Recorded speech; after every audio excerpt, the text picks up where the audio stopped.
Bonjour à tous, bienvenue sur la chaîne Échecs et Pédagogie, salut Romu. Salut Laurent, salut à tous. Alors pour notre étude aujourd'hui, nous vous avons sélectionné cette composition de Bron qui date de 1925.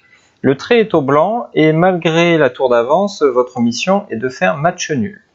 Comme d'habitude, nous vous invitons à mettre en pause la vidéo, à chercher par vous-même la solution, puis à remettre en lecture la vidéo afin de comparer ce que vous aurez trouvé avec la solution officielle que va vous présenter Romu dans les moindres détails. Alors effectivement, tu l'as dit, on a une tour de plus avec les blancs, mais qu'est-ce qui fait que notre tâche n'est pas aussi facile? C'est notamment, il y a deux menaces directes apparaissent de la part des noirs. Il y a le fou qui attaque notre cavalier F6, donc c'est un paramètre à prendre en compte, pardon. Et le pion B2 qui menace subtilement une promotion en B1. Donc il faut parer les deux menaces en un coup. Donc c'est pas forcément très facile, mais pour cela, donc, on a une tour qui est relativement bien placée. Pourquoi elle est bien placée? Tout simplement, elle attaque déjà le pion D3, et en même temps, elle peut se placer directement derrière le pion B2, voire sur A2 pour clouer ce pion. Donc on a une tour qui est relativement bien postée pour maîtriser les pions. Mais on l'a dit, l'urgence étant d'éviter de perdre un cavalier quand même, parce que là ça rendrait quand même notre tâche impossible. Et donc la solution qui peut venir à l'esprit, c'est de faire un échec de façon à gagner un peu de temps. Et le seul échec qu'on a à notre disposition, c'est bien évidemment cavalier G4. Ok. Coup sur lequel les noirs doivent choisir sur quelle rangée ils vont poster leur roi. Alors commençons tout de suite par ce qui paraît pas très malin, c'est de jouer roi G3. Ouais, donc là, roi G3, on voit que le roi se place sur la même rangée que la tour, donc ce qui permet à cette tour de prendre le pion D3 sur échec, donc ça fait une épine en moins qui est supprimée, et donc après roi prend G4, on fait simplement tour B3, et on élimine le 2, et on fait nul assez facilement. D'accord. Donc passer sur la troisième, clairement, c'est pas la meilleure idée. Est-ce qu'on peut maintenant passer sur la deuxième rangée? Alors, en passant sur la deuxième, donc déjà les blancs ont évité la première menace, à savoir la perte du cavalier en F6. Donc maintenant, il faut s'occuper du pion B2. Donc bien évidemment, on va placer la tour derrière le pion B2, donc en faisant tour B3. Donc on attaque le pion maintenant. Donc ici, les noirs doivent défendre ce pion. Si ils essaient de faire une promotion avec D2, on se rend compte que le roi en G2 est malheureusement placé, puisque les blancs ont à leur disposition tour prend D2 qui cloue le pion D2, et donc au prochain coup, les noirs seront capables d'éliminer ce pion. Donc fou C1 est le seul coup, pour protéger B2 et espérer finalement, puisqu'on comprend bien que cette tour est trop bien placée, et stop ce pion B, on va essayer de faire passer le pion D. Oui, c'est ça. Mais alors, il faut ici remarquer quelque chose de très important, c'est que lorsque le pion D va s'avancer en D2, la case E3 va devenir disponible pour le cavalier G4, puisque le fou C1 ne la surveillera plus. Et en E3, le cavalier est plutôt bien placé, puisque il contrôle la case de promotion en D1. Donc ici, il faut essayer de jouer, il faut garder le statu quo ici avec nos pièces, le cavalier et la tour, et par contre, essayer de peut-être rapprocher le roi. Il y a plusieurs façons de faire nul, mais la plus simple étant de jouer roi B7. Alors pourquoi en B7 intuitivement, on n'a pas envie de le mettre sur une case noire, puisque l'adversaire a un fou de case noire. Donc déjà, ça c'est un conseil pratique qu'on peut vous donner. Lorsque l'adversaire a un fou, il faut essayer d'éviter de placer nos pièces sur les cases de la même couleur que le fou adverse, de façon à éviter les petits désagréments. Donc en jouant roi B7, on place sur une case blanche, du coup on est assez tranquille au niveau des échecs du fou C1. Ok, donc là si je joue D2, comme tu l'as annoncé tout à l'heure, le cavalier va pouvoir revenir en défense, on va éliminer tous les pions et et il n'y aura pas de gain possible pour l'adversaire. Par contre, est-ce qu'on peut justement essayer d'approcher notre roi? Est-ce que ça va changer quelque chose? Alors, on peut essayer. Et là, on a la parfaite illustration de ce que j'ai dit juste avant sur l'importance de placer notre roi, notamment sur une case blanche. C'est qu'on peut jouer le coup cavalier E3. Alors, pourquoi c'est important d'avoir joué roi B7 au préalable? C'est parce qu'après fou prend E3, il n'y a pas échec. Quand le roi est en A7, c'était malheureusement un problème. Il ne faut pas oublier ce genre de petits détails absolument tragiques, on va dire. Et là, évidemment, maintenant, tu peux jouer tour prend B2, et lorsque le pion va franchir la deuxième rangée, il suffira de donner la tour pour ce pion-là, et évidemment, on ne peut pas faire mat avec un fou.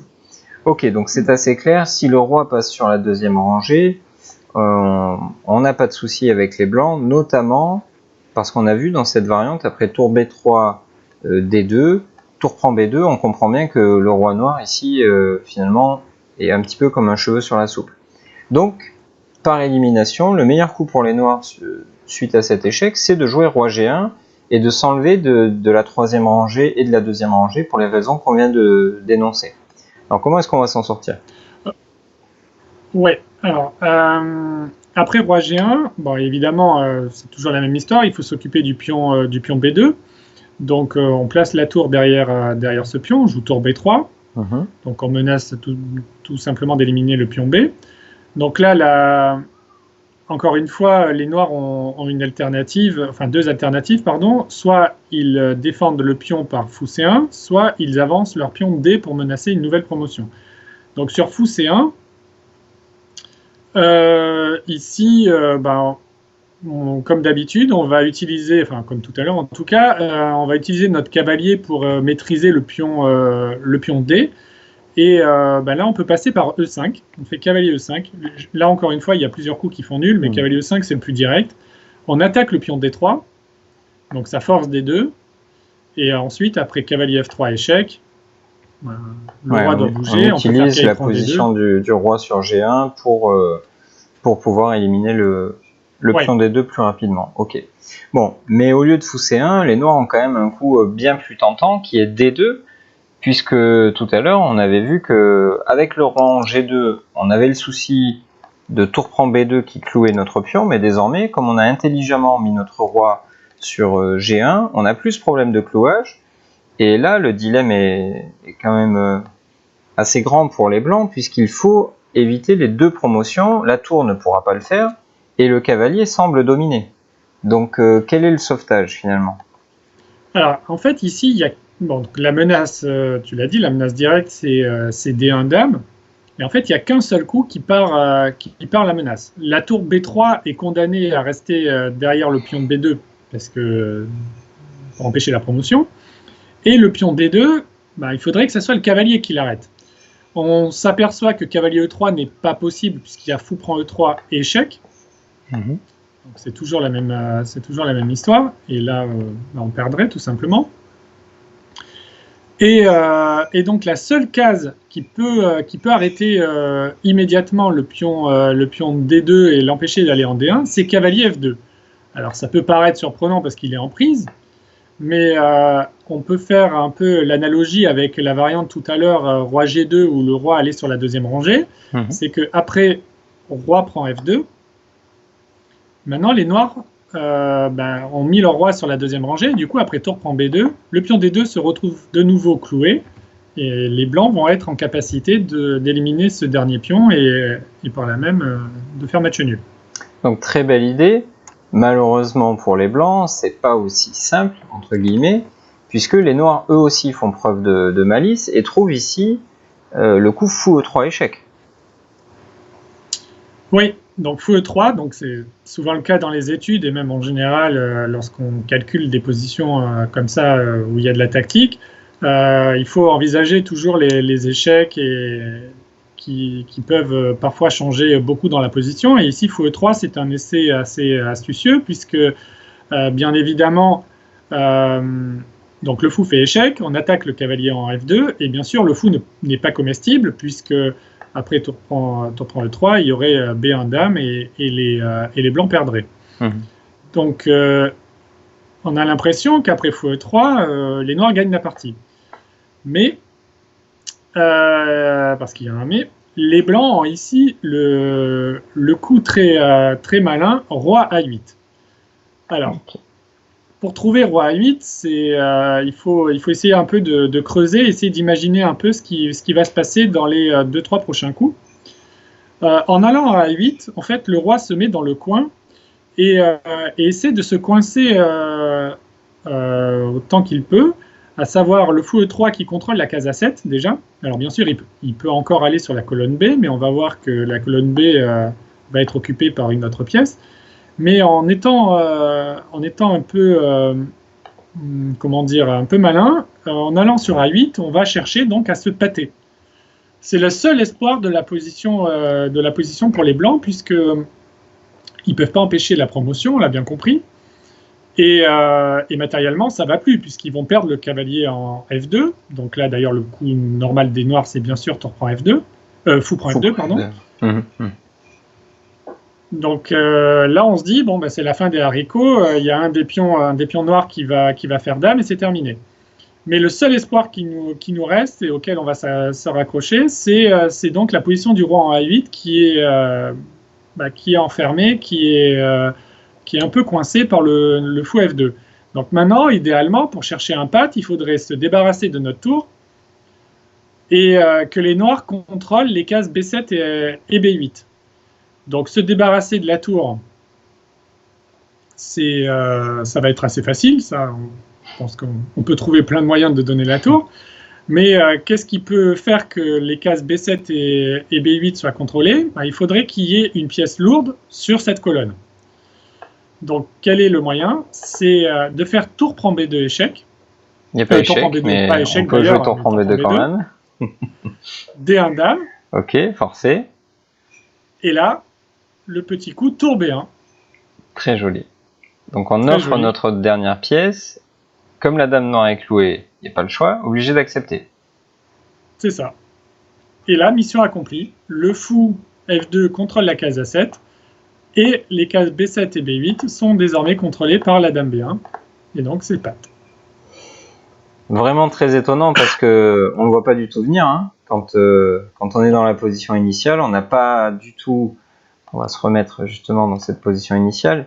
Ici, c'est pas la première idée de se dire avec les blancs, je vais me débrouiller pour me faire pâter. Le roi semble très libre de ses mouvements. Il y a encore une tour et un cavalier qui sont eux aussi très libres de leurs mouvements, donc c'est vraiment étonnant.